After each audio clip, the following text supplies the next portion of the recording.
नमस्कार साथियों, मैं आपका दोस्त गौर मोतला एक बार फिर से आपके सामने हाजिर हूँ करंट अफेयर की नई क्लास लेकर, जिसमें हमने 10 क्वेश्चन को ऐड किया है जो बने हैं आज रात तक की सुर्खियों से।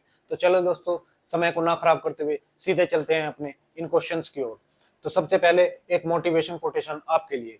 हर सुबह खुद से एक वादा करें कि आप कल से बेहतर होंगे। यानी हर विद्यार्थी के जीवन में सफलता की सिर्फ एक ही कुंजी होती है कि जो कल कमियां रह गई उसको हम आज दूर करें। यानी हर दिन हम बेहतर होते चले। सफलता की एकमात्र यही कुंजी होती है। तो चलिए दोस्तों, शुरू करते हैं आज के पहला क्वेश्चन। हाल ही में रक्षा मंत्री रक्षा मंत्री राजनाथ सिंह ने कितने रक्षा सार्वजनिक उपकरणों डिफेंस पीएसयू को मिनी रत्न श्रेणी 1 का दर्जा देने की मंजूरी दी है। यानी कितनी कंपनियों को मिनी रत्न श्रेणी 1 के दर्जे में रखा गया है? तो 3 कंपनियों को रखा गया है, जिसमें से एक म्यूनिस इंडियन लिमिटेड यानी MIL, एक आर्म्ड व्हीकल निगम लिमिटेड और तीसरी कंपनी है इंडियन ऑप्टिकल लिमिटेड। इन 3 कंपनियों को राजनाथ सिंह जी ने मंजूरी दी है कि इनको मिनी रत्न कंपनी श्रेणी 1 में रखा जाए। दरअसल ये जो म्यूनिस कंपनी है ये गोला बारूद बनाती है, गोला बारूद। और जो आर्मर्ड व्हीकल कंपनी है ये लड़ाकू व्हीकल निर्माण करती है और ये इलेक्ट्रॉनिक्स उपकरण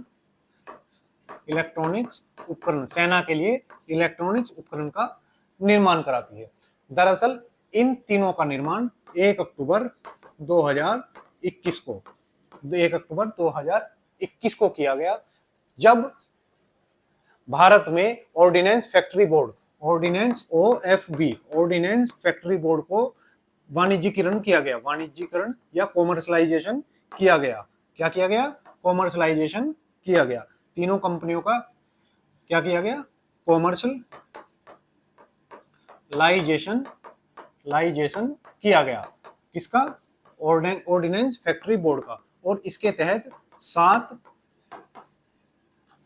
तहत ही 7 DPSU का निर्माण किया गया।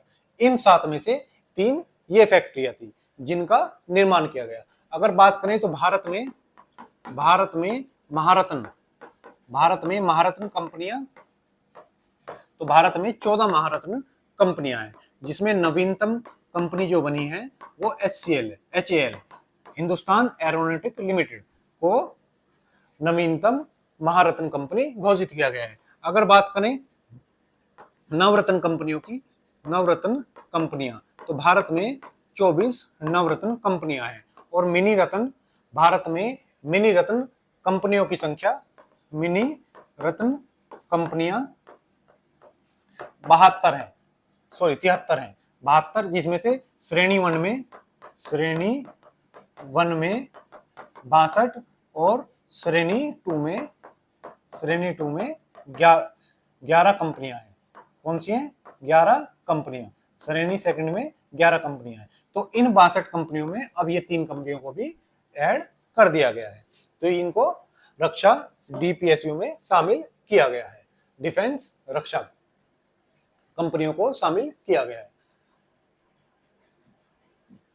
तो अब रिवीजन के 4 क्वेश्चन। हाल ही में किस भाषा को आधिकारिक रूप से शास्त्रीय भाषा का दर्जा दिया गया है? तो कौन सी भाषा का? शास्त्रीय भाषा का।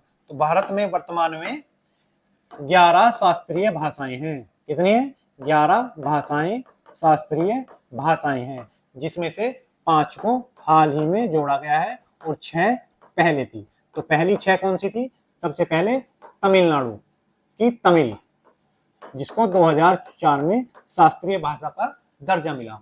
उसके बाद 2003 में इसको मिला। 2003 में कब मिला था? तो 2003 में इसको शास्त्रीय भाषा का दर्जा मिला। फिर संस्कृत को 2004 में शास्त्रीय भाषा का दर्जा मिला। उसके बाद तेलुगु और कन्नड़ इनको मिला। उसके बाद मलयालम को 2013 में फिर उसके बाद उड़िया, उड़िया, उड़ीसी, उड़ीसी को मिला 2014 में। तो पहले ये 6 भाषाएं थी जिनको शास्त्रीय भाषाओं का दर्जा मिला हुआ था। इसके बाद 5 2024 में जोड़ी गई। तो इसके लिए क्या ट्रिक है कि MBA पेपर पास, M से मराठी, B से बंगाली, A से असमिया, A से क्या है असमिया, P से प्राकृत और P से ही पाली। तो अभी कितनी हो गई 11 शास्त्रीय भाषा हो गई, 6 पहली और 5 अभी 2024 में जुड़ी है। तो हाल ही में निकोलस मदुरो ने किस देश के राष्ट्रपति के तौर पर तीसरी बार शपथ ली? तो वेनेजुएला, वेनेजुएला, वेनेजुएला के राष्ट्रपति। वेनेजुएला कहां पे है?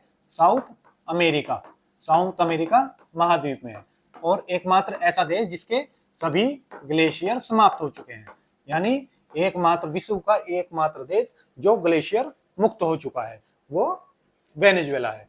हाल ही में दक्षिण भारत की पहली संक्रामक रोग अनुसंधान और निदान प्रयोगशाला को कहां स्थापित किया गया है? तो बंगलुरु में स्थापित किया गया है। 7 महाद्वीपों में से प्रत्येक की सबसे ऊंची चोटियों पर चढ़ने वाली दुनिया की सबसे कम उम्र की महिला होने का गौरव किसने हासिल किया है? तो ये है काम्या कार्तिकेयन। काम्या कार्तिकेयन ने गौरव हासिल किया है। चलिए आगे चलते हैं। Question number 2।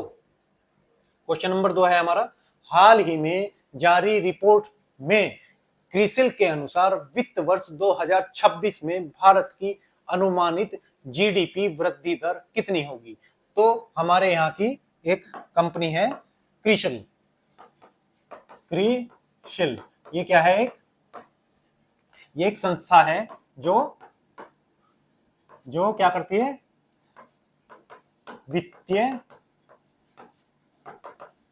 वित्तीय समाधान यानी का आकलन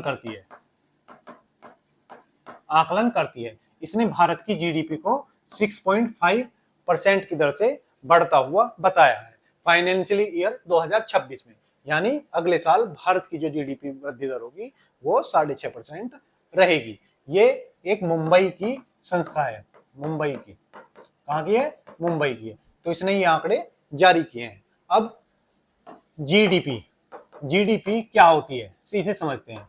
तो जीडीपी का मतलब है सकल घरेलू उत्पाद, सकल घरेलू उत्पाद यानी ग्रॉस डोमेस्टिक प्रोडक्ट। एक जीडीपी का मतलब क्या होता है? जैसे ये हमारा भारत है, ये हमारा भारत है और भारत ये हो गया जी हमारा भारत। तो इसमें भारत में इसकी बाउंड्री के अंदर यानी इसके सीमाओं के अंदर एक वर्ष में सेवा प्लस सेवा तथा उत्पादन कितना किया गया है? एक वर्ष में जितना सेवा और वस्तु का उत्पादन किया गया है। किसका? वस्तु का उत्पादन। किसके द्वारा? 3 क्षेत्रों के द्वारा। 3 क्षेत्र कौन कौन से हैं? प्राथमिक, द्वितीयक और तृतीयक, तीनों क्षेत्र। इसमें हमारी क्या आती है? जैसे कृषि, जहां से हम उत्पादन करते हैं। दूसरा इसमें आती है हमारी जहां पर विनिर्माण होता है, यानी जिसको हम रॉ मटेरियल को किसी चीज में बदलते हैं। और तृतीयक में हमारी सेवा आती है। यानी इन तीनों क्षेत्रों में एक वर्ष में किसी देश की सीमा के भीतर वस्तु और सेवाओं का जितना उत्पादन किया जाता है उसको हम उसकी सकल घरेलू उत्पाद के रूप में जानते हैं। अब जीडीपी भी 2 प्रकार की होती है। जीडीपी 2 प्रकार की होती है। एक नॉमिनल जीडीपी और एक हमारी जीडीपी होती है रियल जीडीपी। अब इन दोनों में क्या अंतर है? नॉमिनल जीडीपी में हम वर्तमान, इसमें क्या करेंगे, वर्तमान वर्ष की मूल्य दर पर जीडीपी का आकलन करते हैं। और इसमें क्या है, इसमें महंगाई को शामिल किया जाता है। ये क्या हो गई हमारी नॉमिनल जीडीपी। अगर हम बात करें रियल जीडीपी, यानी रियल जीडीपी क्या होती है, तो इसमें हम आधार वर्ष के मूल्यों के आधार पर जीडीपी का आकलन करते हैं और इसमें महंगाई को शामिल नहीं किया जाता। तो हमेशा नॉमिनल जीडीपी अधिक होती है और रियल जीडीपी क्या होती है, कम होती है। तो रियल जीडीपी हमेशा क्या होगी, कम होगी, और नॉमिनल जीडीपी क्या होगी, हमेशा अधिक होगी। अगर हम इसे उदाहरण के तौर पर समझें तो जैसे मानो 2010 में, पहले देखते हैं नॉमिनल जीडीपी यानी 2010 में मान लो हमारे यहाँ पे जो उत्पादन हुआ है वो 6 कारों का उत्पादन हुआ है, ठीक है, और यहाँ पर जो इसकी कीमत है, मूल्य है, मानो 3 लाख है। कितना है, 3 लाख। अब कुल उत्पादन कितना हुआ, तो कुल उत्पादन 18 लाख का, यानी हमारी जीडीपी कितनी हुई, 18 लाख की। अब साल आ गया 2019, ठीक है, हमारे यहाँ उत्पादन हुआ 4 कारों का। कितने का, 4 कारों का उत्पादन हुआ। अब जो हमारा मूल्य कारों का हो गया वो हो गया 4 लाख, या 4 लाख बोले 5 लाख। कितना हो गया हमारे यहाँ, कितना हो गया, 5 लाख, यानी कारों की कीमत अब पहले 3 लाख थी, अब 5 लाख हो गई।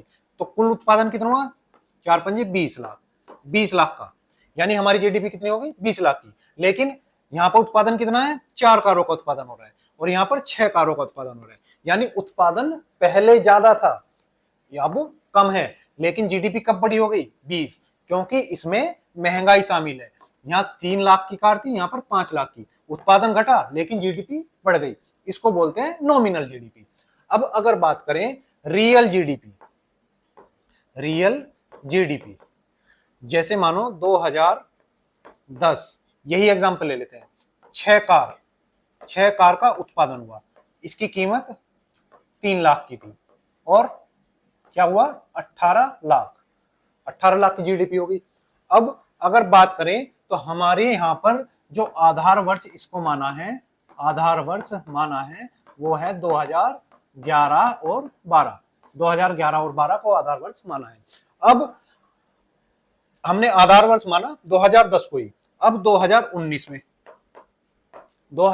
में हमारे यहाँ पर 4 कारों का ही उत्पादन हुआ। कितने का, 4 कारों का। लेकिन कीमत हम कब की मानेंगे, आधार वर्ष की लेंगे, यानी कितने लेंगे, 3 लाख लेंगे। तो अब हमारी जीडीपी कितनी हो गई, 3 चौक 12 लाख, यानी ये क्या हमारी रियल जीडीपी है। एक वर्ष के आधार पर रियल जीडीपी, यानी अगर यहाँ पर उत्पादन कम हुआ तो जीडीपी भी कम होगी। इसको हम वास्तविक जीडीपी के तौर पर जानते हैं।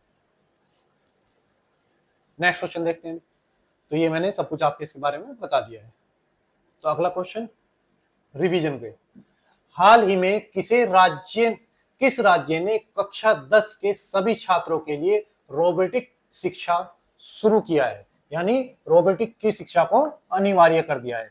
तो ये कौन सी क्लास के लिए, केरल में। कहां हुआ है, केरल ने रोबोटिक शिक्षा को अनिवार्य कर दिया है। हाल ही में किस राज्य में ओंकारेश्वर फ्लोटिंग सोलर प्रोजेक्ट का उद्घाटन किया है। ओंकारेश्वर में फ्लोटिंग यानी तैरता हुआ सोलर प्लांट, ये कहां पर है, ओंकारेश्वर, मध्य प्रदेश में। तो मध्य प्रदेश में इसका उद्घाटन हुआ है। नेक्स्ट जनरेशन यानी अगली जनरेशन, अगली पीढ़ी के एटीपी फाइल्स टेनिस प्रतियोगिता 2024 का खिताब किसने जीता है। तो अगली पीढ़ी के ये जीता है जो आओ, इन्होंने ये जीता है। ये कहां के हैं, ब्राजील के खिलाड़ी हैं। तो ब्राजील के खिलाड़ी जोआओ ने क्या जीता है, टेनिस प्रतियोगिता जीती है, एटीपी फाइनल्स को जीता है। तो मुंबई, अगला क्वेश्चन देखते हैं, मुंबई में वेस्टर्न इंडिया स्वयं स्क्वॉश चैंपियनशिप में महिला सिंगल्स का खिताब किसने जीता है? तो यहाँ पर स्क्वैश की जो हमारी खिलाड़ी हैं उनका नाम है अनाहत सिंह। अनाहत सिंह, इस नाम को आप याद रखेंगे कि स्क्वैश की हमारे यहाँ की प्रसिद्ध खिलाड़ी कौन है, अनाहत सिंह है। तो चलिए अगला क्वेश्चन देखते हैं, क्वेश्चन नंबर 3। क्वेश्चन नंबर 3 जो हमारे इतिहास से जुड़ा हुआ है, जो हमें बताएगा हमारे पत्रकारिता का इतिहास। क्या बताएगा? हमारे यहाँ पर पत्रकारिता का इतिहास के बारे में हमें बताएगा।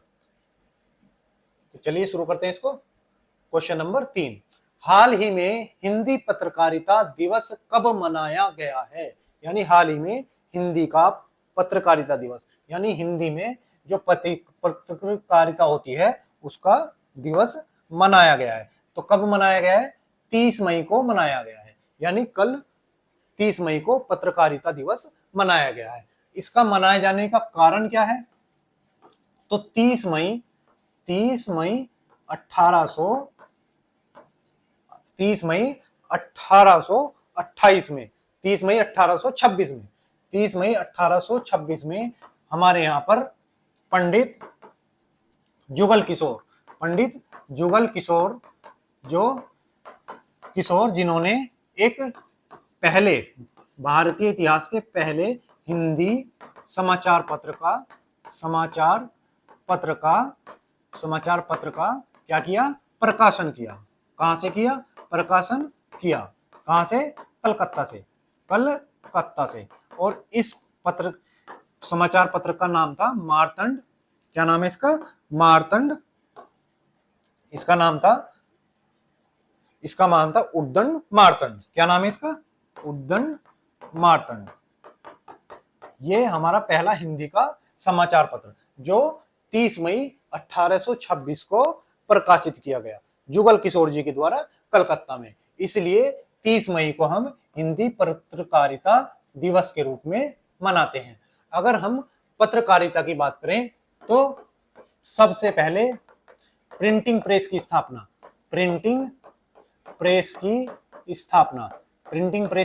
कब हुई?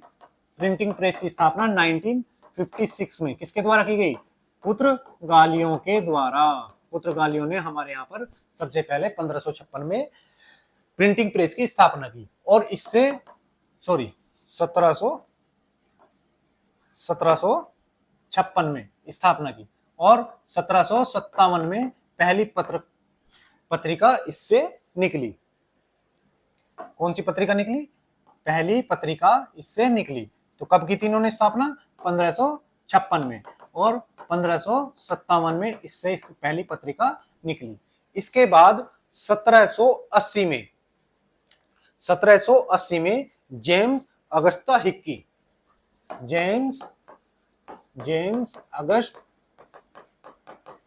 हिक्की ये एक व्यक्ति थे जिन्होंने 1780 में पहला समाचार पत्र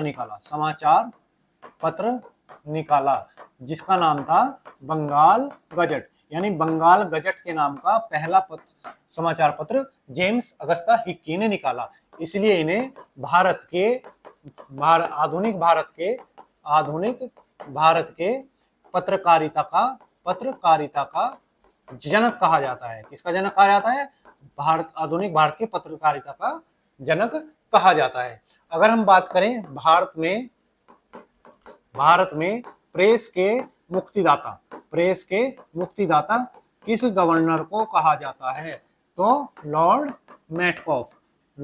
मेटकॉफ को पत्रकारिता का मुक्तिदाता कहा जाता है। ठीक है, तो ये हो गया हमारा इसके बारे में। अगर बोले तो भारत में किस भारतीय को आधुनिक प्रेस का जनक यानी आधुनिक पत्रकारिता का अग्रदूत कहा जाता है? तो भारत में आधुनिक पत्रकारिता का जनक किसे कहा जाता है? पत्रकारिता का जनक किसे कहा जाता है? तो तो ये है हमारे राजा राम मोहन राय। राम मोहन राय, राम मोहन राय यानी राजा राम मोहन राय। और इनको राजा की उपाधि किसने दी थी? अकबर सेकंड ने। अकबर सेकंड ने इनको राजा की उपाधि दी। क्यों दी? क्योंकि अकबर सेकंड ने इनको अपनी पेंशन बढ़वाने के लिए इंग्लैंड भेजा था। अगर हम बात करें तो कुछ समाचार पत्रों की, तो यंग इंडिया, जो कुछ फेमस पत्र थे वो यंग इंडिया, ये किसने किया? गांधी जी ने शुरू किया। एक था बंदी जीवन जिसे हम क्रांतिकारियों की बाइबल के रूप में जानते हैं, तो ये शुरू किया था सचिंद्रनाथ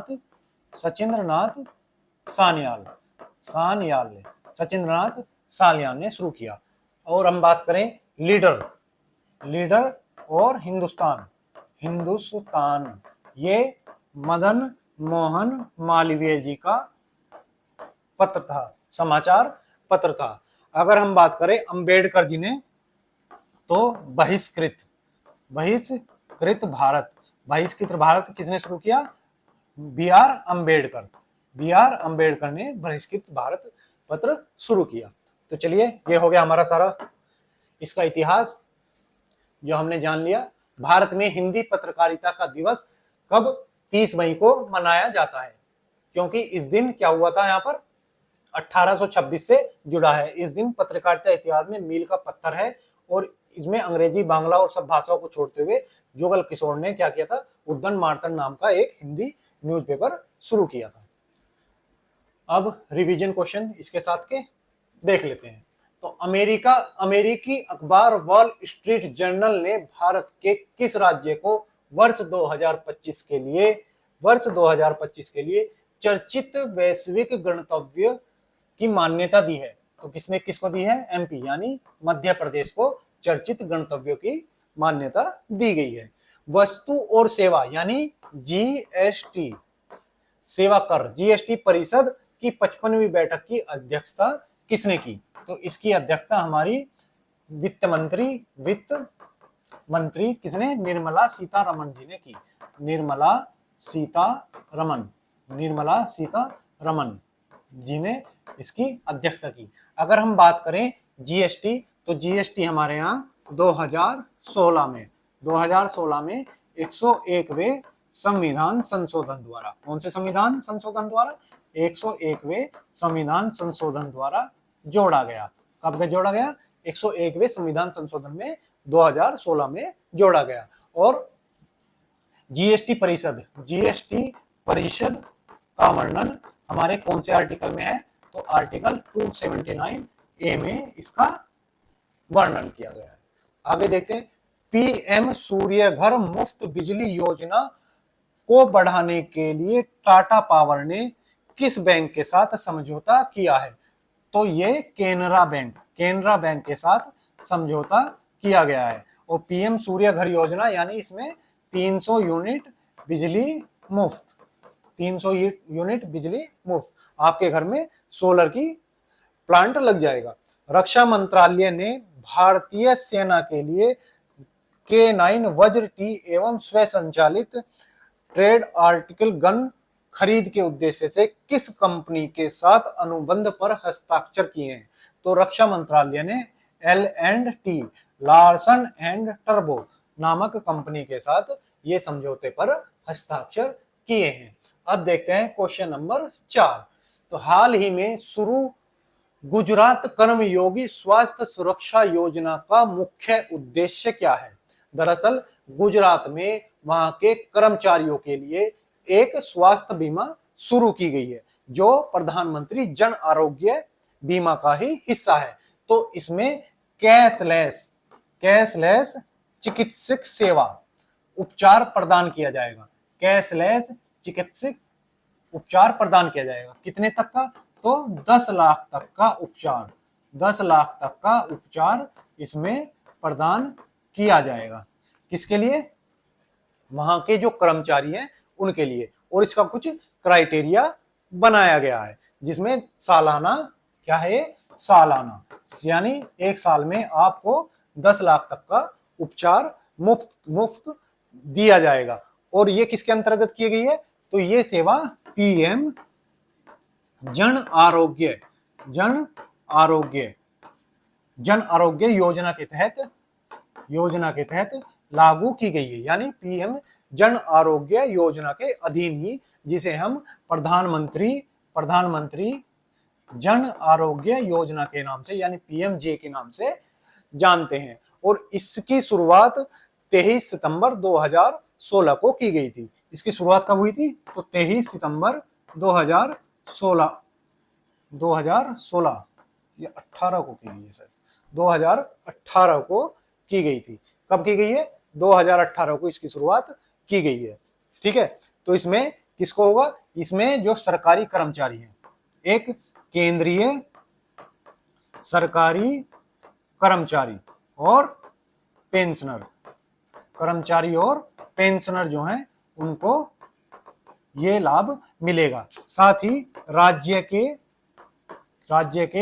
कर्मचारी और पेंशनर जो हैं वे उसका लाभ उठा सकते हैं। इसके लिए उन्हें एक कार्ड दिया जाएगा। उसके लिए उन्हें क्या है? एक श्रेणी जी का विशेष, इसके अंतर्गत एक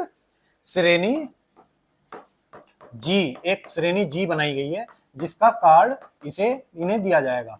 और इसमें इस कार्ड के द्वारा ही यह निर्धारित किया जाएगा कि किन लोगों को इसका लाभ मिलना है। अगर हम बात करें कुछ योजनाओं की, तो जैसे आयुष्मान योजना यानी आयुष्मान योजना कब शुरू हुई? तो पीएमजे को ही हम क्या बोलते हैं? पीएमजे को ही हम जन आरोग्य योजना को ही आयुष्मान योजना बोलते हैं। और ये 23 सितंबर 2018 को शुरू की गई। कब शुरू की गई? 23 सितंबर 2018 को शुरू की गई। ऐसे ही हमारी उज्ज्वला योजना यानी गैस सिलेंडर बांटने वाली, इसको शुरू किया गया 1 मई 2016 से। कहां से? बलिया यूपी से शुरू किया गया। तो यह हो गई हमारी उज्ज्वला योजना। एक है हमारी पीएम जनधन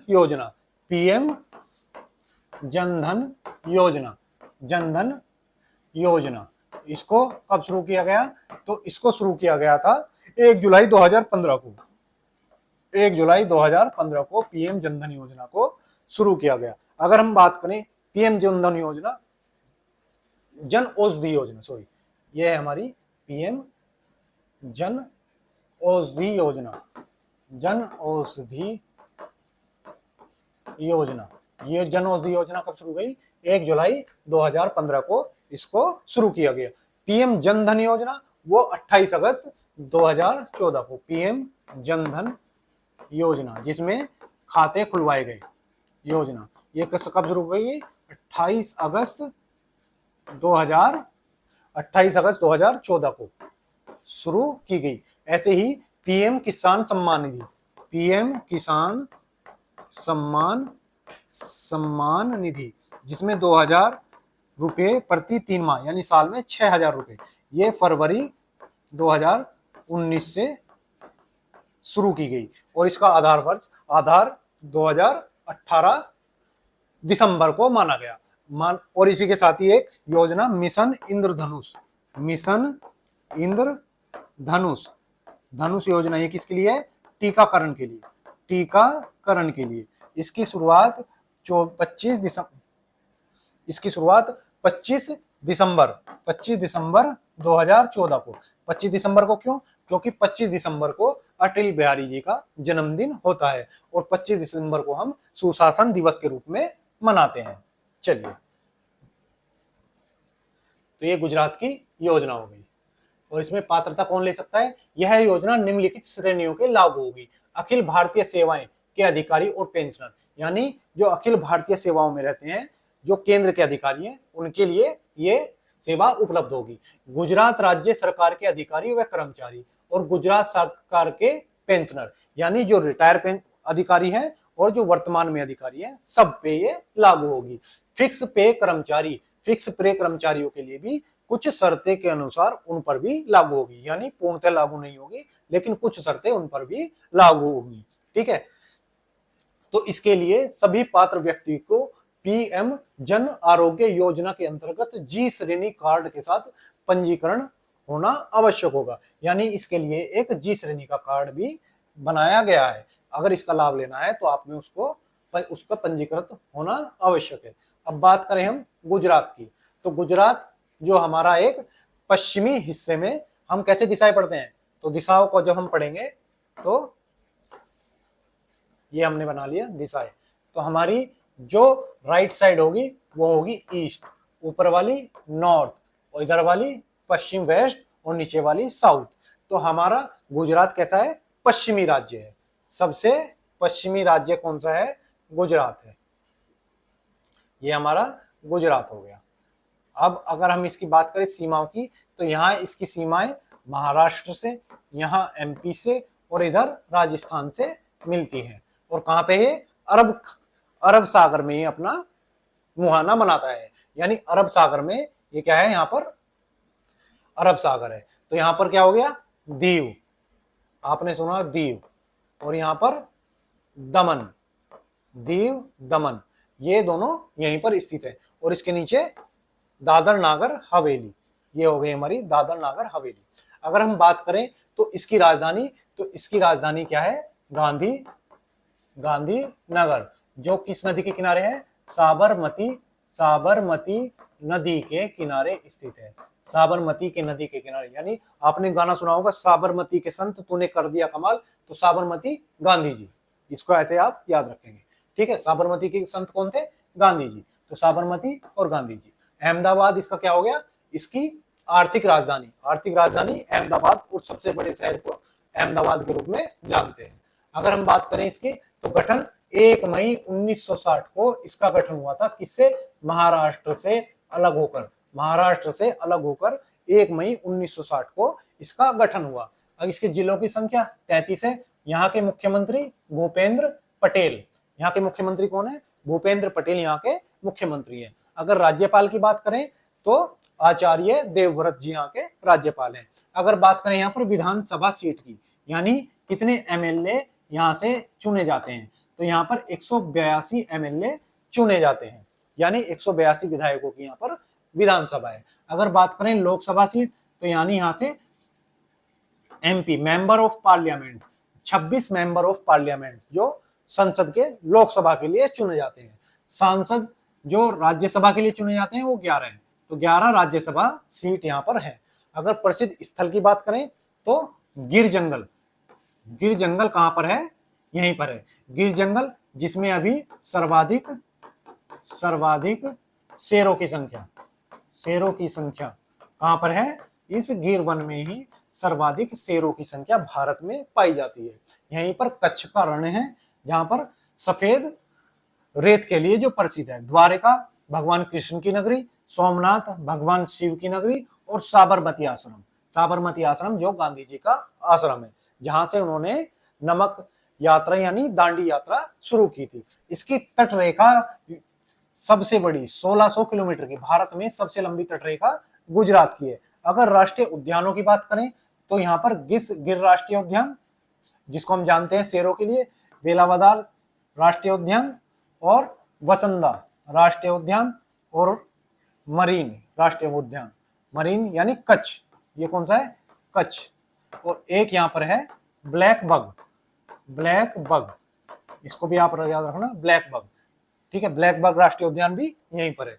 लोक नृत्य गरबा, डांडिया, भवई, पदर और हुंडो, ये सब इसके क्या हैं, ये इसके लोक नृत्य हैं। तो ये हमारा गुजरात का पूरा पोस्टमार्टम हो गया। अब देखते हैं इससे संबंधित कुछ प्रीवियस मंथ के करंट के क्वेश्चन। तो भारत ने विश्व आर्थिक मंच के ट्रैवल एंड टूरिज्म इंडेक्स में कौन सा स्थान हासिल किया है, तो भारत ने 39वां कौन सा स्थान हासिल किया है, तो भारत ने 39वां स्थान हासिल किया है। आगामी पैरा एथलीट विश्व चैंपियनशिप 2025 की मेजबानी कौन करेगा, तो इसकी मेजबानी हमारा नई दिल्ली करेगा। कौन करेगा, नई दिल्ली, भारत करेगा। यानी कौन करेगा, भारत करेगा। भारत के किस राज्य को का 1 दिसंबर को 62वां राज्य दिवस मनाया गया। तो भारत में जो हमारा राज्य है नागालैंड, नागालैंड राज्य, इसकी स्थापना 1 दिसंबर 1963 को हुई थी। तो 1 दिसंबर 1963 को इसका गठन हुआ था। तो इसलिए 1 दिसंबर को ये क्या मनाते हैं, 1 दिसंबर को ही ये हॉर्नबिल फेस्टिवल मनाते हैं। हॉर्नबिल फेस्टिवल यानी त्योहारों का त्योहार के नाम से भी जानते हैं, त्योहारों का त्योहार। हॉर्नबिल फेस्टिवल को क्या जानते हैं, तो त्योहारों का त्योहार। और हॉर्नबिल यहाँ का राजकीय पक्षी है, यहाँ का है नागालैंड का, और नागालैंड और अरुणाचल प्रदेश दोनों का ही ये राजकीय पक्षी है, ध्यान रखेंगे। ठीक है, आगे न्यूजीलैंड क्रिकेट टीम में 9000 रन बनाने वाले पहले कीवी खिलाड़ी कौन से हैं, तो ये हैं केन विलियमसन। केन विलियमसन ये क्या है, पहले 9000 रन बनाने वाले टेस्ट क्रिकेटर हैं। चलिए आगे देखते हैं क्वेश्चन नंबर 5। तो क्वेश्चन नंबर 5 में क्या है, हाल ही में सदगुरु को ग्लोबल इंडियन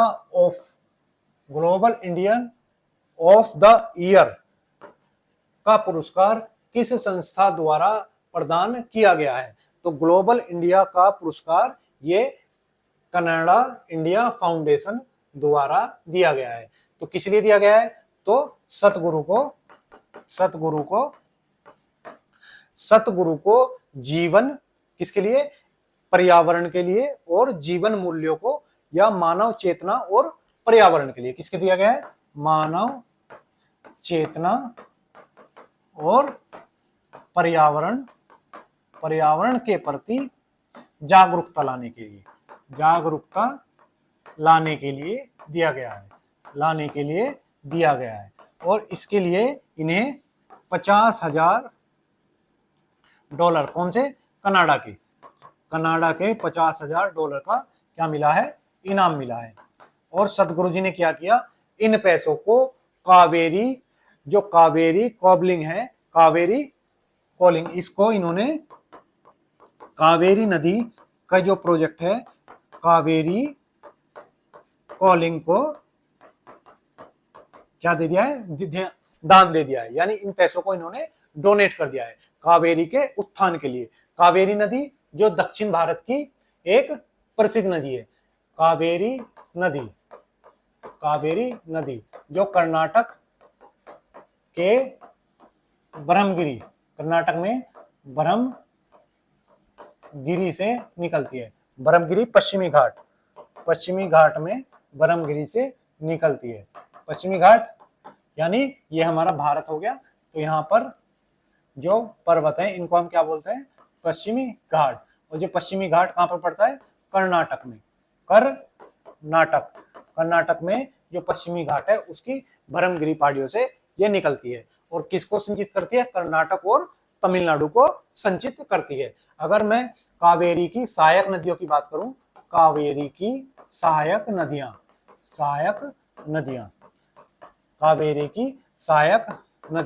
तो भवानी, कबानी,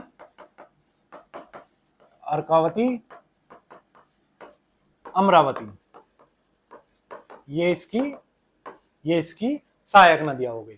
ठीक है, कौन कौन सी सहायक नदियां हैं, भवानी, कबानी, हेमवती और अमरावती, ये इसकी सहायक नदियां हो गई। आगे देखते हैं। तो ईशा फाउंडेशन के संस्थापक सदगुरु को कनाडा में क्या मिला है, इनाम दिया गया है, ग्लोबल इंडियन अवार्ड से सम्मानित किया गया है, जिसमें इन्हें $50,000 दिए गए हैं। किसके लिए, मानव जागरूकता को फैलाने के लिए और पर्यावरण और मानव मूल्यों को के प्रति जागरूकता को फैलाने के लिए।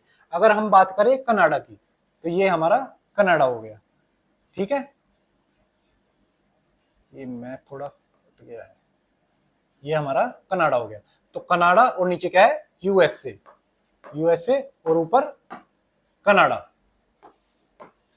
ठीक है, कनाडा और यूएसए के बीच जो सीमा का निर्धारण है, सीमा कौन बनाता है, 49 डिग्री उत्तरी अक्षांश दोनों के बीच सीमा बनाते हैं। और यूएसए एंड कनाडा के बीच, कनाडा के बीच विश्व की सबसे लंबी, बीच विश्व की, कनाडा के बीच विश्व की सबसे लंबी सीमा है। विश्व की सबसे लंबी सीमा किसके बीच है? दोनों के बीच है। लगभग 9000 किलोमीटर की सीमा दोनों देश बनाते हैं। अगर बात करें कनाडा की, तो कनाडा विश्व में सबसे लंबी तट रेखा रखता है।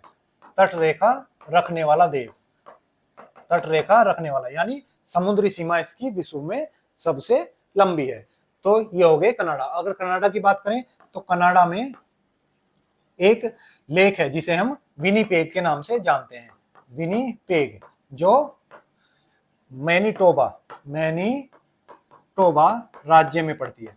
मैनीटोबा राज्य में पड़ती है और इसमें हम विनीपेग गेहूं की मंडी, विनीपेग गेहूं की मंडी है। यहाँ पर विनीपेग गेहूं की मंडी है।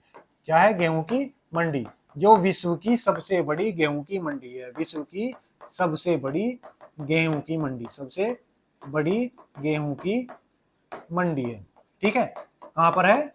कनाडा के मैनीटोबा यानी विनीपेग झील के पास। ये क्या है? विनीपेग झील के पास ये शहर स्थित है। अगर हम बात करें यहाँ पर अथाबास्का झील, यहाँ पर क्या है? एक अथाबास्का झील, जो किसके लिए प्रसिद्ध है? तो वो यूरेनियम के लिए प्रसिद्ध है। यूरेनियम के लिए प्रसिद्ध है। अथाबास्का झील यूरेनियम के लिए प्रसिद्ध। और कनाडा का स्थान कजाकिस्तान के बाद यूरेनियम उत्पादन में दूसरे नंबर पर आता है।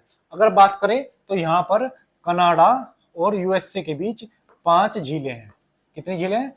5 झीलें, जिन्हें हम ग्रेट लेक्स के नाम से जानते हैं। अगर इनके नाम को देखें तो सबसे पहले हमारे पास सुपीरियर झील, सबसे पहली झील सुपीरियर। उसके बाद हमारे पास आएगी मिशिगन। कौन सी है? मिशिगन झील। उसके बाद ह्यूरॉन झील। उसके बाद इरी, और उसके बाद ओंटारियो। तो ये 5 जिन्हें हम ग्रेट लेक 5 लेक के नाम से जानते हैं। और यहाँ से पश्चिम और ये पूर्व, तो ये इनका क्रम भी है, पश्चिम से पूर्व की ओर। ठीक है, तो ये हमारा कनाडा का भी पोस्टमार्टम हमने पूरा कर दिया। अब देखते हैं अगला क्वेश्चन। अच्छा, अभी तो ये बचे हैं हमारे रिवीजन के क्वेश्चन। अमेरिका में नवनिर्वाचित राष्ट्रपति डोनाल्ड ट्रंप ने फेडरल ब्यूरो ऑफ इन्वेस्टिगेशन यानी एफबीआई के प्रमुख के रूप में किसे नियुक्त किया है? तो काश पटेल जी को, जो भारतीय मूल के काश पटेल हैं, उन्हें इसका हेड नियुक्त किया गया है। प्रथम एशियाई बौद्ध शिखर सम्मेलन का आयोजन कहाँ किया गया है? तो इसका आयोजन दिल्ली में किया गया है। कहां पर? दिल्ली में किया गया है। अमेरिका के कोलोराडो में अंडर 19 विश्व मुक्केबाजी चैंपियनशिप में किस खिलाड़ी ने स्वर्ण पदक जीता है? तो किसने जीता है? कृषा वर्मा ने। किसने जीता है? कृषा वर्मा जी ने ये पदक जीता है। अगर बात करें भारत के किस अभयारण्य को बटरफ्लाई पार्क का उद्घाटन किया है? मतलब भारत के किस अभयारण्य में बटरफ्लाई पार्क का उद्घाटन किया गया है? तो पाके रिजर्व। ये कहां पर है? तो ये हमारे अरुणाचल प्रदेश में है। अरुणाचल प्रदेश के पाके रिजर्व में बटरफ्लाई पार्क घोषित किया गया है, उद्घाटन किया गया है। अब बात करें क्वेश्चन नंबर 6। क्वेश्चन नंबर 6, 2026 में एशियाई भारोत्तोलन चैंपियनशिप का आयोजन किस शहर में किया जाएगा? यानी एशिया की जो भारोत्तोलन चैंपियनशिप है, इसका आयोजन कहां किया जाएगा? तो इसका आयोजन 1 अप्रैल से, कब से? 1 अप्रैल से 10 अप्रैल के बीच 2026 में अहमदाबाद गुजरात में किया जाएगा। तो कहां किया जाएगा? अहमदाबाद गुजरात में किया जाएगा। ठीक है, कब किया जाएगा? तो 1 अप्रैल से 10 अप्रैल के बीच किया जाएगा। इसकी घोषणा की गई है कि इसमें अंतरराष्ट्रीय वेट लिफ्टिंग फेडरेशन के द्वारा घोषित नई वेट श्रेणी या कैटेगरी में इसका आयोजन किया जाएगा। यानी अभी क्या है, अंतरराष्ट्रीय वेट लिफ्टिंग फेडरेशन ने नए कुछ नियम लाए हैं जिसमें वजन श्रेणियों को भी बांटा गया है। नई कैटेगरी में बांटा गया है, यानी श्रेणियों में बांटा गया है। उसके तहत पहली बार किसी चैंपियनशिप का आयोजन 2026 में किया जाएगा और वो आयोजन कहां पर होगा? भारत के अहमदाबाद में होगा। अगर हम बात करें अंतरराष्ट्रीय वेट लिफ्टिंग फेडरेशन की, तो इसकी स्थापना 10 जून 1905 को हुई थी और इसका हेडक्वार्टर ल्यूसाने स्विट्जरलैंड में है। स्विट्जरलैंड में इसका मुख्यालय है। 1905 में जिसकी स्थापना हुई है और ये सबसे पुरानी फेडरेशन में से एक है, यानी जिसकी स्थापना सबसे पहले की गई। अब भारत को इसकी मेजबानी मिली है। ठीक है, अगर बात करें तो भारत ने 2030 के कॉमनवेल्थ गेम्स के लिए क्या किया है? प्रतिभागिता की है। यानी भारत चाहता है कि 2030 के कॉमनवेल्थ गेम्स भारत में हो जाए और इसके लिए जिस शहर का नाम दिया गया है वो भी अहमदाबाद है। अगर भारत को इसकी मेजबानी मिलती है, 2030 के कॉमनवेल्थ गेम्स की मेजबानी मिलती है, तो इसका आयोजन भारत के अहमदाबाद में किया जाएगा। अगर बात करें कॉमनवेल्थ गेम्स की, तो सबसे पहले कॉमनवेल्थ गेम्स कब हुए? तो 1930 में कनाडा के हैमिल्टन शहर में क्या हुए? पहले गेम्स हुए। भारत में 2010 में भारत के दिल्ली में इसका आयोजन किया गया, जिसे हम कॉमनवेल्थ गेम घोटाले के नाम से भी जानते हैं। ठीक, तो ये हो गया गेम्स पे आधारित ये क्वेश्चन। तो कब हुआ है? 1 अप्रैल से 10 अप्रैल 2026 के बीच एशियाई भारोत्तोलन चैंपियनशिप के आगामी 2026 संस्करण की मेजबानी भारत करेगा। ठीक है, अहमदाबाद में 2026 में किया जाएगा। पहले ये गुजरात के गांधीनगर में किया जाना था, यानी पहले जो इसका आयोजन होने वाला था गुजरात के गांधीनगर में किया जाना था, लेकिन खेल की व्यवस्थाओं की सही और सुचारू रूप से व्यवस्था ना होने के कारण इसका आयोजन अब कहाँ किया जाएगा?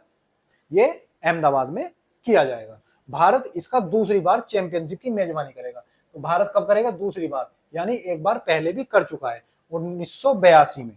कब कर चुका है? 1982 में इसकी मेजबानी कर चुका है। यानी भारत लगभग 44 साल बाद इसकी दोबारा से मेजबानी करेगा। कितने साल बाद? अब 44 वर्ष बाद इसकी दोबारा मेजबानी करेगा। ठीक है, तो भारत के लिए बड़ा ये मौका होगा। ठीक, आगे देखते हैं रिवीजन के कुछ क्वेश्चन।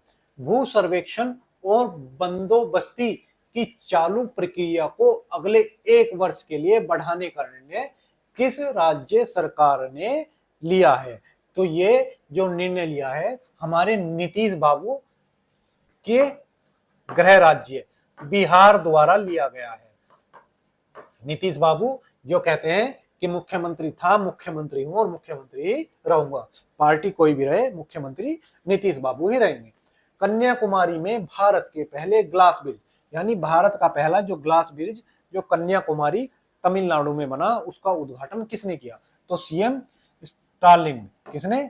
स्टालिन। सीएम स्टालिन ने, मुख्यमंत्री स्टालिन ने इसका उद्घाटन किया। अच्छा, तुम लोसर पर्व किस देश में मनाया गया? तो नेपाल में मनाया गया। कहां मनाया गया? नेपाल, जिसकी राजधानी काठमांडू है। ठीक है, अगला क्वेश्चन नंबर 7 देखते हैं अभी। हाल ही में चर्चा में रहा किलुआ ज्वालामुखी कहां पर स्थित है? यानी अभी क्या चर्चा में रहा है, कौन सा ज्वालामुखी? किलुआ ज्वालामुखी, यानी इसमें अभी हाल ही में विस्फोट हुआ है। तो ये कहां पर है? ये हवाई द्वीप है। हवाई द्वीप जो किसके अधीन है? यूएसए के अधीन है। कहां पर है? प्रशांत महासागर में स्थित है। प्रशांत महासागर में स्थित है। हवाई द्वीप वही द्वीप है जिसमें सेकेंड वर्ल्ड वॉर के समय यानी द्वितीय विश्व युद्ध के समय जापान ने अमेरिका के एक जहाज पर हमला कर दिया था। इसके बाद में अमेरिका ने 6 अगस्त और 9 अगस्त को जापान के ऊपर परमाणु हमले किए। ठीक है, तो ये हवाई द्वीप वही है। इस पर किलुआ ज्वालामुखी, इसका एक ज्वालामुखी और जो हमेशा चर्चा में देखा रहता है उसका नाम है मोनोलोआ। मोनोलोआ और किलुआ ये कहां पर है? दोनों हवाई द्वीप पर स्थित है। तो इसमें अभी विस्फोट हो गया है और इसके कारण ये चर्चा में रहा है। अब कुछ अन्य चर्चित ज्वालामुखियों को हम देखते हैं, जैसे एटेना, माउंट एटना, विशुवियस और स्ट्राम्बोली। ये 3 ज्वालामुखी जो कहां पर हैं? इटली में स्थित है। स्ट्राम्बोली को भूमध्य सागर का प्रकाश स्तंभ के नाम से भी जानते हैं।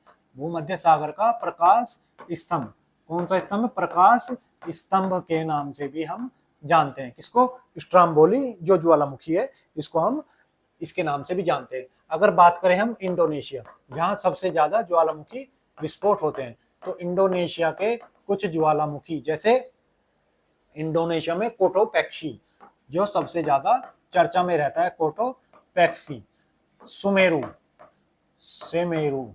समेरू भी सबसे ज्यादा चर्चा में रहता है। काकाताओ समेरू, काकाताओ और समेरू और कोटोपैक्सी, ये इंडोनेशिया के ज्वालामुखी हैं। जापान का फ्यूजी ज्वालामुखी जापान का। भारत का सक्रिय ज्वालामुखी एकमात्र बैरन द्वीप जो कहां पर है? और भारत के अंडमान निकोबार में स्थित है। फिर अगर बात करें इक्वाडोर की, तो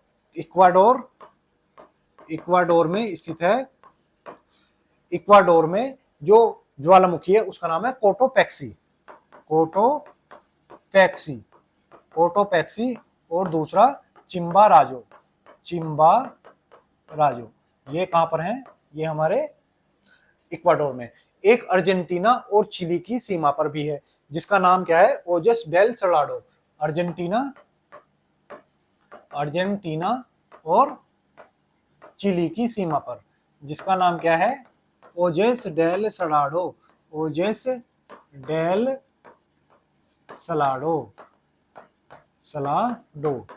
एक ईरान का दैमाबाद ईरान का सक्रिय ज्वालामुखी है। ठीक है, बैरनद्वीप भारत का हो गया, माउंट फ्यूजी इक्वाडोर।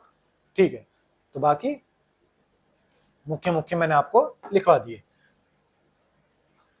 आगे देखते हैं किलुआ ज्वालामुखी, जो हवाई द्वीप के बिग आइलैंड पर दक्षिण पूर्वी तट पर स्थित है। हवाई हॉट स्पॉट, ये हमारा हवाई द्वीप है। कहां पर है? प्रशांत महासागर के बीच स्थित है हवाई द्वीप। ठीक है, इसके बाद कुछ क्वेश्चन हमारे आगे रिवीजन वाले, इनको भी देख लेते हैं।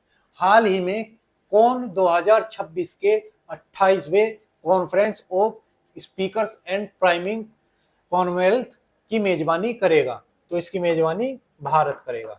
कौन करेगा? भारत करेगा। कौन करेगा? भारत, इंडिया। कौन करेगा? इंडिया करेगा। आगामी विश्व दृश्य श्राव्य और मनोरंजन सम्मेलन वेव्स 2025 का आयोजन कहाँ किया है? तो वेव्स का आयोजन, इसमें पीएम मोदी जी ने भी भाग लिया था। पीएम मोदी ने भाग लिया। कहां पर हुआ था? मुंबई। आप लोगों को याद होगा, मुंबई में इसका आयोजन किया गया। अंतरराष्ट्रीय निशस्त्रीकरण एवं प्रसार जागरूकता, यानी हथियारों को कम करना और उसके प्रति जागरूकता फैलाने के लिए दिवस कब मनाया जाता है? तो ये कब मनाया जाता है? 5 मार्च को। 5 मार्च को ये दिवस मनाया जाता है। अगर बात करें हाल ही में किस राज्य सरकार ने उद्यमशीलता की संस्कृति को बढ़ावा देने के लिए एक परिवार एक उद्यमी योजना, यानी हर परिवार से एक उद्यमी हो, एक व्यापारी हो या एक क्या हो, बिजनेसमैन हो। वो योजना किसकी है? तो आंध्र प्रदेश की योजना है। आंध्र प्रदेश में चाहते हैं कि हर घर से एक व्यापारी निकले। ठीक है, ये हो गए हमारे रिवीजन के क्वेश्चंस। अब बात करें अगर हाल ही में 7 समिट चैलेंज, हाल ही में 7 समिट चैलेंज पूरा करने वाले भारत के सबसे कम उम्र के पर्वतारोही कौन हैं? तो विश्वनाथन कार्तिकेयन पदंकित, ये 16 वर्ष के हैं। कितने वर्ष के हैं? 16 वर्ष के, और विश्व के 7 महाद्वीपों की सबसे ऊंची चोटियों को ये क्या फतेह कर चुके हैं, यानी उनकी चढ़ाई कर चुके हैं। हाल ही में इन्होंने माउंट एवरेस्ट की चढ़ाई की, माउंट एवरेस्ट की चढ़ाई की। माउंट एवरेस्ट जो कहां पर है? नेपाल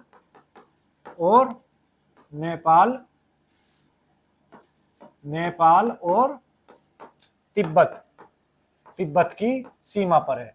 नेपाल और तिब्बत की सीमा पर स्थित है। अगर एवरेस्ट की ऊंचाई की बात करें तो इसकी ऊंचाई 8849 मीटर है। कितनी है? 8849 मीटर इसकी ऊंचाई है। अगर हम माउंट एवरेस्ट की बात करें तो नेपाल में इसके किस नाम से जाना जाता है? नेपाल में सागरमाथा के नाम से, और तिब्बत में क्या नाम लिया जाता है इसका? तो तिब्बत में से चेमालुंगडुंग के नाम से जाना जाता है। तो तिब्बत में चेमालुंगडुंग के नाम से जाना जाता है। अब इन्होंने 7 महाद्वीपों की 7 चोटियों को फतेह करने का ये गौरव हासिल किया है। अब हम 7 महाद्वीपों की 7 चोटियों को लिखते हैं। तो इधर से नॉर्थ अमेरिका, साउथ अमेरिका, फिर अफ्रीका, उसके बाद ऑस्ट्रेलिया, और कौन सा बचा? अफ्रीका, ऑस्ट्रेलिया, फिर हो गया हमारा एशिया की तो ये होगी एवरेस्ट, और उससे बाद अंटार्कटिका और यूरोप। इनकी सर्वोच्च चोटियों के नाम हम लिखेंगे।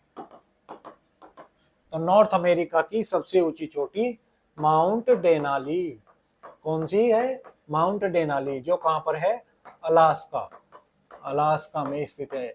यूएसए का क्षेत्रफल के हिसाब से सबसे बड़ा प्रदेश अलास्का में स्थित है। और साउथ अमेरिका की एकांकागुआ, अर्जेंटीना में स्थित एकांकागुआ। अब साउथ अफ्रीका की किलीमंजारो, यानी एकल खड़ा हुआ विश्व का सबसे ऊंचा पर्वत। एकल का खड़ा हो गया कि इसकी बाजू में, जैसे एवरेस्ट के बाजू में ऐसे पर्वत है, तो इसकी बाजू में कोई पर्वत नहीं है। ये एकल खड़ा हुआ कि अकेला ही ऐसे खड़ा हुआ पर्वत है। ठीक है, तो एकल खड़ा हुआ सबसे ऊंचा पर्वत किलीमंजारो। अगर बात करूं मैं ऑस्ट्रेलिया की, तो कोजी ऑक्सी इनकी सबसे ऊंची चोटी है। अगर एशिया तो एवरेस्ट, एशिया में एवरेस्ट हो गई। अगर आर्कटिक में तो माउंट विंसेफ यहाँ की क्या है? सबसे ऊंची चोटी है। यूरोप की अल्ब्रुस यूरोप की सबसे ऊंची चोटी है। तो इन 7 को इन्होंने फतेह कर लिया है, यानी इन पर अपना झंडा गाड़ दिया है 16 साल की उम्र में। ठीक है, तो ये है हमारे कार्तिकेयन जिन्होंने सारी चोटियों की चढ़ाई कर ली है। अगला क्वेश्चन देखते हैं। हाल ही में कौन सा राज्य 100% विद्युतीकरण रेल नेटवर्क वाला राज्य बन गया है? तो कौन सा राज्य बना है? अभी गुजरात। हमने पढ़ा है कौन सा राज्य बना है जिसने रेलवे को 100% इलेक्ट्रिक कर दिया है? वह है गुजरात। और इसका नंबर क्या है? 24वां राज्य बना है। भारत का 24वां राज्य जिसने इलेक्ट्रिक रेलवे लाइन को कर दिया है। हाल ही में किस राज्य सरकार ने राहवीर योजना मैंने आपको पढ़ाई थी, तो किसने की है? एमपी ने इसकी शुरुआत की है। हाल ही में किस राज्य सरकार ने भारत की पहली विस्टा डोम जंगल ट्रेन सफारी लॉन्च की है? तो ये हमारे उत्तर प्रदेश ने क्या की है, ये ट्रेन सफारी लॉन्च की है। तो उत्तर प्रदेश सरकार, यूपी सरकार और प्लस रेलवे ने मिलकर कहां से कहां तक, Dudhwa national park tiger reserve से कतरनिया घाट टाइगर रिजर्व तक ये ट्रेन शुरू की है। हाल ही में कहां ऑटोमोटिव और हथियार प्रणाली प्रशिक्षण केंद्र का उद्घाटन किया गया है? तो इसका उद्घाटन चेन्नई में किया गया है। कहां किया गया है? तो इसका उद्घाटन चेन्नई में, तमिलनाडु में किया गया है। अब देखते हैं क्वेश्चन नंबर 9। वोगई आइवियर ने हाल ही में किसे बॉलीवुड स्टार को अपना नया ब्रांड एम्बेसडर चुना गया है? तो इन्होंने शाहिद कपूर जी को अपना ब्रांड एम्बेसडर नियुक्त किया गया है। अगर हम ब्रांड एम्बेसडर्स की बात करें तो हाल ही में हमने तमन्ना भाटिया जी को पढ़ा, तमन्ना भाटिया। तो इन्हें किसने, मैसूर सैंडल सोप के लिए तमन्ना भाटिया जी को बनाया गया। ड्रीम टेक्नोलॉजी के लिए,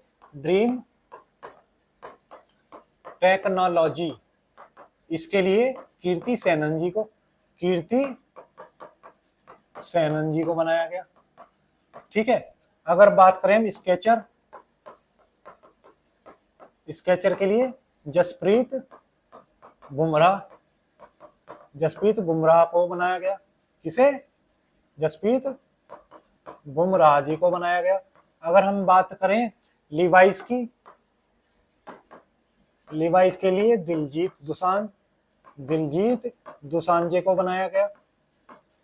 टाटा मोटर्स की बात करें, टाटा मोटर्स के लिए विक्की कौशल को बनाया गया। ठीक है। जनरल इंश्योरेंस की बात करें तो जनरल इंश्योरेंस के लिए विद्या बालन जी को बनाया गया। जनरल इंश्योरेंस के लिए विद्या बालन जी को बनाया गया। और अगर हम बात करें आयुष्मान खुराना जी को, तमन्ना भाटिया जी को हो गया। उकले के लिए हमारे शुभमन गिल जिसे अभी क्या बनाया गया है, टेस्ट क्रिकेट टीम का कप्तान भी घोषित किया गया है। क्या किया गया? कप्तान बनाया गया है। और ब्रांड एम्बेसडर किसका? तो ओकले का ब्रांड एम्बेसडर भी इनको नियुक्त किया गया है। फेडरल बैंक हो गया। एल&टी फाइनेंस का भी किसे बनाया गया है? तो जसप्रीत बुमराह को बनाया गया है। तो ये हमारे सारे ब्रांड एम्बेसडर जो हाल ही में नियुक्त किए गए। तो ये है हमारे शाहिद कपूर जी। अगला क्वेश्चन देखते हैं। हाल ही में गठित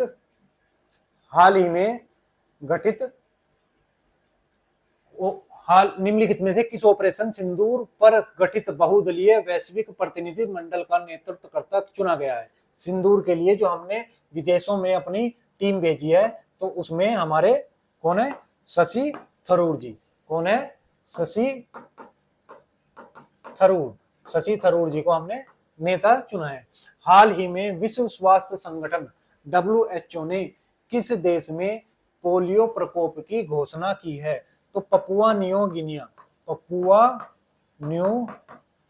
गिनी देश में प्रकोप की घोषणा की है। अगर हम बात करें WHO की, तो 7 अप्रैल 1948 को इसकी स्थापना हुई थी और इसका हेडक्वार्टर जिनेवा, कहां पर है? जिनेवा, स्विट्जरलैंड में है। हाल ही में भारत ने ड्रोन हमले से निपटने हेतु किस रक्षा प्रणाली का सफल परीक्षण किया है? तो भारत ने भार्गवा अस्त्र प्रणाली का सफलतम परीक्षण किया है। भार्गवा अस्त्र प्रणाली का भारत ने स्वस्थ सफल परीक्षण किया है। तो हाल ही में भारतीय विदेश व्यापार संस्थान ने कहाँ पहला परिसर खोला है? तो भारतीय विदेश संस्थान ने दुबई में अपना पहला परिसर खोला है। अब देखते हैं क्वेश्चन नंबर 10। हाल ही में world para athletes grand pics ने वर्ल्ड रिकॉर्ड किसने बनाया है? तो हमारे यहाँ पर महेंद्र गुर्जर जी ने क्या है, वर्ल्ड रिकॉर्ड बना दिया है। महेंद्र गुर्जर जी ने वर्ल्ड रिकॉर्ड बनाया है। ठीक है, ये है हमारे महेंद्र गुर्जर जी।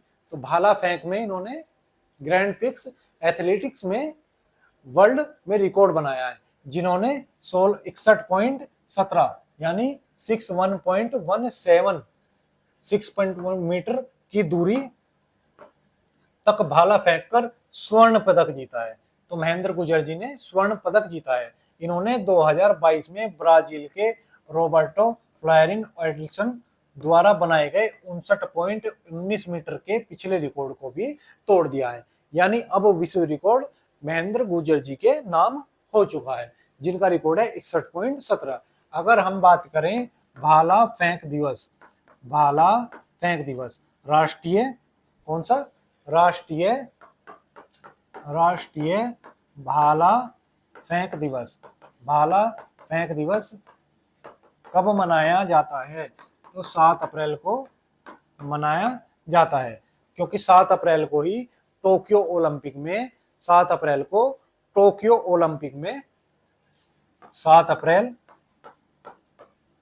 2021 टोक्यो ओलंपिक में किसने, नीरज चोपड़ा जी ने क्या जीता था, स्वर्ण पदक, भाला में स्वर्ण पदक जीता था। तो इसलिए हम क्या करते हैं, इस दिन राष्ट्रीय भाला फेंक दिवस मनाते हैं। तो ये आज का हमारा करंट अफेयर के 10 क्वेश्चन, साथ ही उनका स्टैटिक्स जीके और बाकी करंट क्वेश्चंस, पिछले महीनों के करंट क्वेश्चन का रिवीजन रहा। तो आशा करते हैं हमारा ये प्रयास आपको पसंद आया होगा। अगर आपको ये प्रयास अच्छा लगा हो तो हमारी वीडियो को ज्यादा से ज्यादा शेयर करें और चैनल को सब्सक्राइब करें। धन्यवाद।